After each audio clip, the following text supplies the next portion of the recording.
વડોદરા કે જ્યાં પૂરની સ્થિતિ સર્જાઈ અને તેના કારણે અનેક લોકોને મુશ્કેલીનો સામનો કરવો પડ્યો।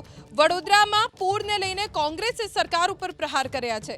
સરકાર સર્જિત પૂરના કારણે લોકોમાં આક્રોશ હોવાનું નિવેદન અમિત ચાવડાએ આપ્યું। તેમણે કહ્યું કે ગેરકાયદે બાંધકામ દબાણના કારણે પૂર આવ્યા। ગેરકાયદે બાંધકામને દૂર કરી ગ્રીન ઝોન કરવાની માંગ તેમણે કરી અને કહ્યું કે સરકારની કેશડોલની જાહેરાત મજાક સમાન છે।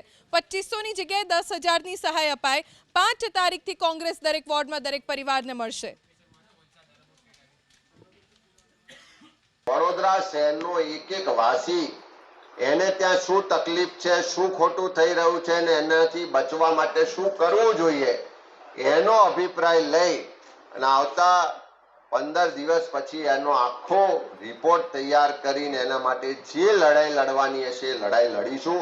એ ખોટી રીતે ઝોન ફેરફાર સામે વાંધા આપવાના હશે, ગેરકાયદેસર દબાણો કે બાંધકામ સામેની લડાઈ હશે કે કોઈ પણ તંત્ર દ્વારા જે પ્રજાના પરસેવાના પૈસાનો ખોટી રીતે દુરુપયોગ થઈ રહ્યો છે એને અટકાવવાની વાત હશે। બધી જ લડાઈ લડવા માટે અમે કટિબદ્ધ છીએ અને આવનારા 15 દિવસ સુધી અમે લોકોના અભિપ્રાય, લોકોની હકીકતો સાથે જે પણ લોકોના અભિપ્રાય હશે, લોકોના સૂચનો છે એ મુજબ આવનારા કાર્યક્રમો